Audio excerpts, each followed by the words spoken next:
I move in my name, in light of the findings of the Langoulant report, that this House recognises the former Liberal National Government's procurement practices were inadequate, especially in the terms of the stadium footbridge, and commends the Mark McGowan government for the moving towards more locally based procurement which delivers more local jobs. The question is the motion be agreed. The Honourable Kyle McGINN. Thank you, Acting President. Look, I'm very pleased to bring this motion to the House today and would like to start by saying that I believe procurement, particularly from state government projects, is critical to ensure that the WA taxpayers' money is spent appropriately and gets the best bang for our buck on the projects in the region and also for Western Australians as a state. The Langoulant report has highlighted some key failings of the past government, the previous Liberal and National government. The previous government failing to act and having significant amount of legislation relating to the procurement process caused confusion, and I can only imagine chaos for departments and local businesses throughout the state. The Langoulant report highlights the inefficiency government's agencies and suppliers faced while trying to meet multiple procurement policies. You can imagine that there's policies all going around and trying to line up on all of them without having a clear path forward on ticking key things like local jobs, local products, not foreign products.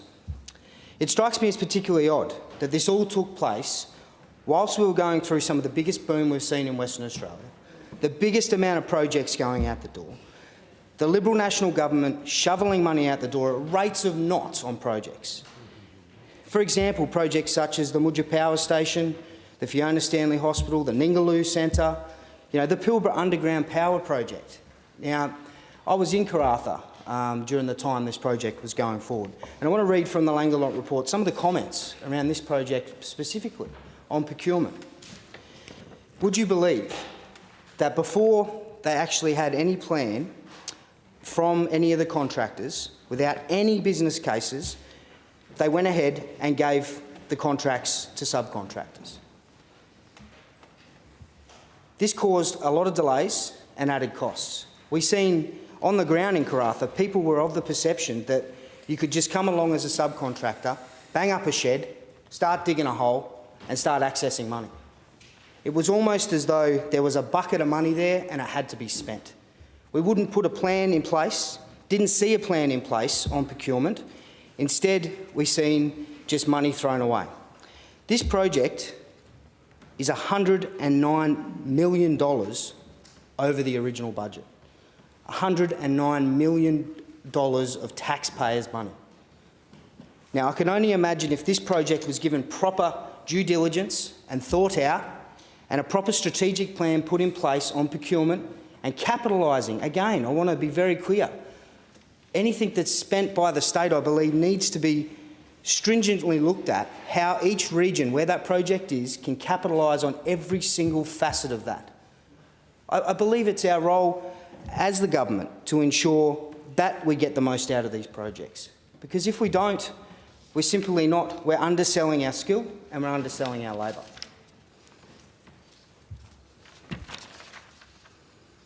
In March 2015, we saw the previous government award a contract on the pedestrian bridge of the Swan River. Wow. It's quite astounding reading the report on some of the comments made around this in particular project.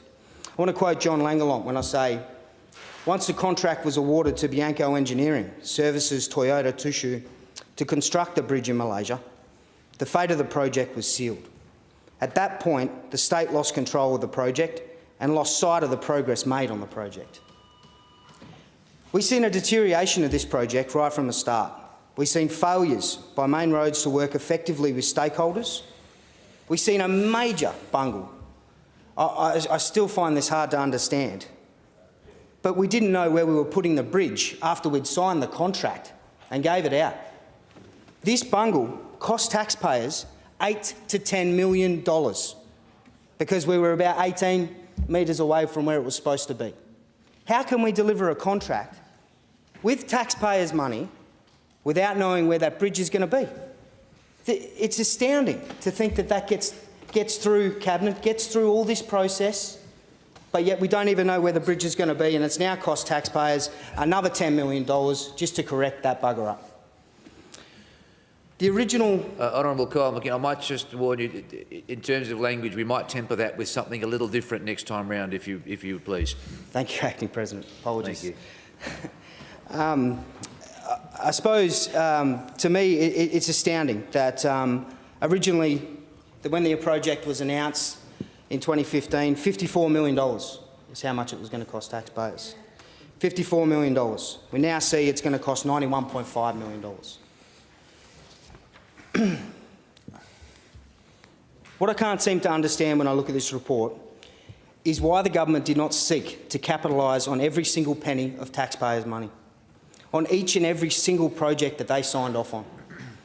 I believe that Western Australians would have expected their representatives of the day, who were on a mass spending spree, not just to consider a building being built a success story, but to consider every single facet of that project was stacked with benefits for Western Australians, stacked with fair rates of pay, not undercutting award rates, not subcontractors that go out there and underpay their workers, stacked with enterprise agreements, contractors that their employees are Australian labour.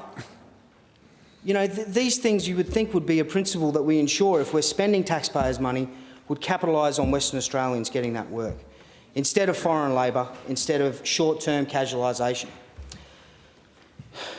But also in 2015, we were going through a mass downturn. I recall this because I was in Karratha and I was an organiser at the time, and I seen redundancies coming left, right and centre in all types of industries. And these were skilled Aussie workers being put out of work due to a downturn. But there were projects that they could have been working on. Unfortunately, I've seen a lot of people leave the region during that time that weren't able to secure work. And that's a conversation for another time on FIFO employment. I've heard many times excuses about why locals can't get jobs, why local contractors aren't considered on procurement, why bigger companies that outsource and subcontract after getting a contract happens. And one of the ones that really starting to annoy me is that Australians don't have the skills, that this region doesn't have the skills to perform that work. We have to go outside of this space. If I hear it one more time that Australians don't have skills, one more time, as an excuse, I'm going to need a sick bag, honestly. Australians do have skills. Now, if someone, by some miracle, can prove to me that Aussies are unable to be skilled up or are underskilled, I would say stop whinging and start training. Australians are willing to work in all different types of industries. And we've shown over our history how we've managed to adapt to that. But I feel as though we're moving away from that and looking for easy options and giving contractors easy options to go outside of local employment and it's not making us get anywhere in that area. And then we find locals leaving the area, particularly in regional WA. You know, when a project comes up, as I said, 109 million over budget for the underground power. That was a $239 million project. $239 million.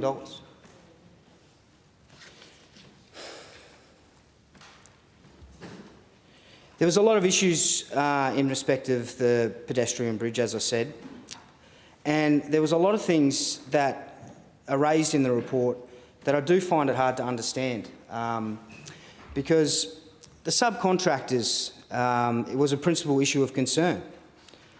You know, Main Roads approved the appointment, but no other government agency was consulted.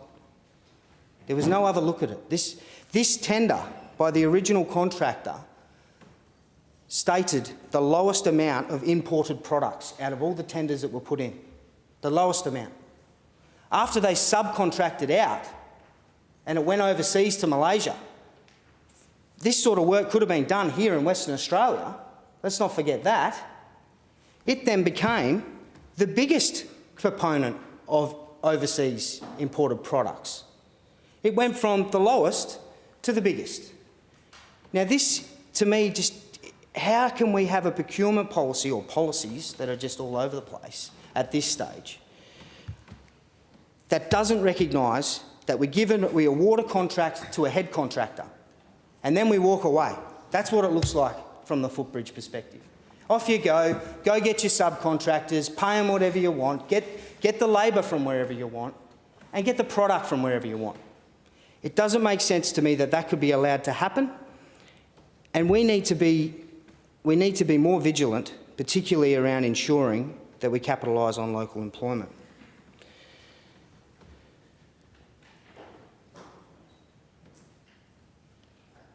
There was no concern expressed from the department or government on this decision when the subcontractors were awarded. No concern expressed. This is Labor going overseas, and there was no concern expressed.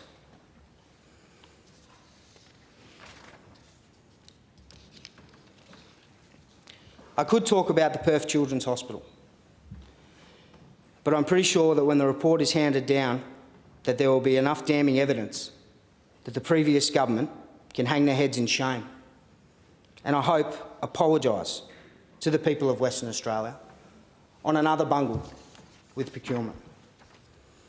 There's many projects around Western Australia during that time over the last 8 years that have concerned. There was a project in 2015 that it didn't take me long to find that seems to have some pretty damning allegations within it. This project was the Civil Court's Supreme Court fit-out. They were awarded the contract to a head contractor. Once again, subcontracted the work out. Subcontracted the work out, which again shows there was no commitment to ensure that each facet of that project was focused on. They outsourced the labour to companies that have been known to rip off workers. Companies that have been known to not pay award rates of pay. Suspected of paying workers in cash, in paper bags. Going there and saying, here's your cash, here you go. And just remember, just for the benefit of the other side, we're not talking about unions. We're talking about employers. Paying in a paper bag. Well, surprise, surprise, honourable member. This was employers. Paying in paper bags of cash. Now, you would think that if this was brought to the attention of, for say, a Minister of Finance, a Minister that was involved, or Commerce at the time, you would think that this would be taken very seriously. Oh, honourable member, no, it was not. No, it was not. Raised with the Minister of the time, issues about, and I'll continue my remarks, underpayments of wages, multiple breaches of the Fair Work Act and the award, disregard for Superannuation Guarantee Administration Act, failings on workers' compensation. There's a lot of allegations there. One would logically expect, if the government was made aware of them allegations, that they would at the very least investigate and see if they can, if there's truth to the allegations. But unfortunately, that was not the case. It was raised to the Minister at the time, and I have the letter here that I will table, with the allegations of sham contracting, where companies have engaged workers as independent contractors to avoid paying proper entitlements, tax avoidance, underpayment of wages, multiple breaches of Fair Work Act, breaches of statutory obligations, underestimated wages in respect to payment of workers' compensation, all raised with the Minister at the time. The response that was given to that was that I'm not aware of any other, and I'll table this document as well, the response. The Minister of the time was the Honourable Bill McGinn MLC. I am not aware of any other avenues open to my office or the Department of Finance to investigate the allegations you have raised, and I encourage you to directly refer those allegations to the relevant authorities, which I believe was done also, again with another handball. If we see allegations of this type of things happening on projects and are raised, at the very least we must look into it and scrutinise it. It's $27 million worth of taxpayers' money. $27 million. I look forward to seeing the rest of the debate and see members' contributions. And I seek leave to table.